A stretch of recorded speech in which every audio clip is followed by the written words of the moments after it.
Imagine being stranded alone on an island for 4 years. No food supply, no shelter, no human contact, just you and the wild.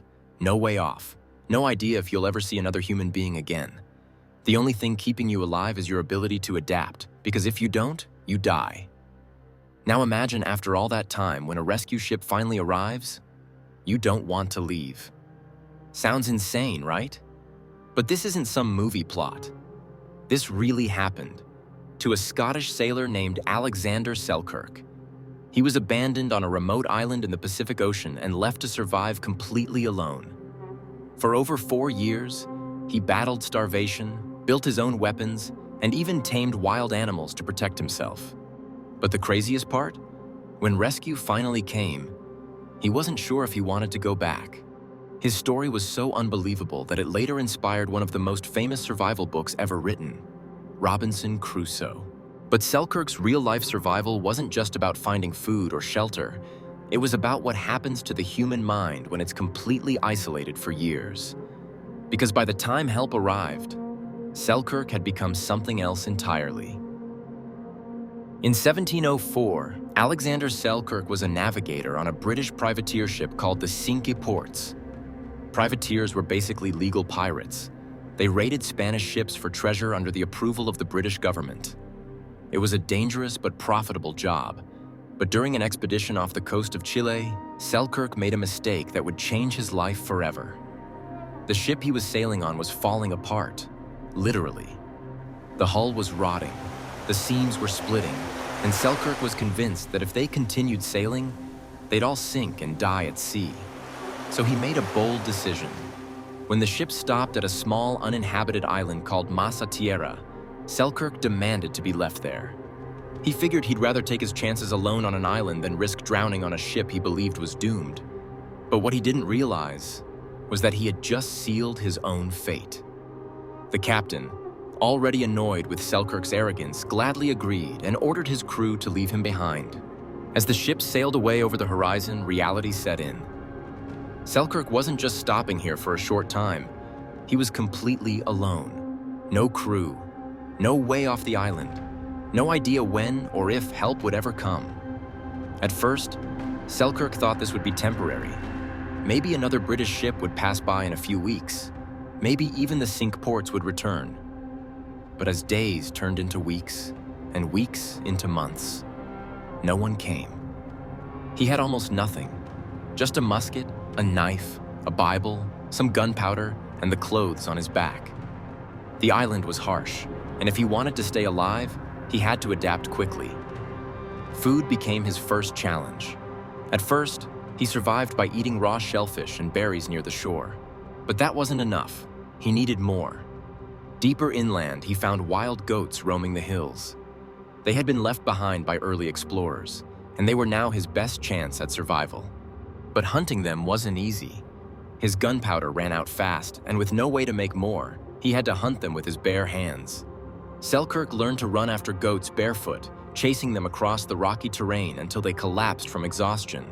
Then he would tackle them, kill them, and use every part: meat for food, skins for clothing, and bones for tools. Shelter was another battle. At first, he slept on the beach, but the ocean winds were brutal and the nights were freezing. Eventually, he built a hut from tree branches and leaves deep in the hills, away from the storms. But as he settled in, he encountered a new problem, one that nearly drove him insane: the rats. At night, they swarmed him, biting his flesh while he slept. He needed a way to stop them. So he did something incredible.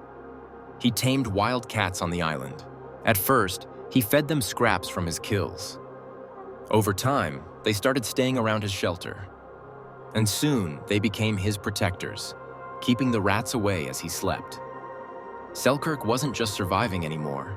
He was learning how to master the island. Surviving on the island was one thing, but surviving the isolation was something else entirely. Selkirk had no one to talk to, no one to share food with, no one to help him if he got sick or injured. The silence was crushing. To keep himself from losing his mind, he developed strange habits. He read the Bible aloud every day just to hear a voice, even if it was his own. He sang songs to himself at night to break the unbearable quiet.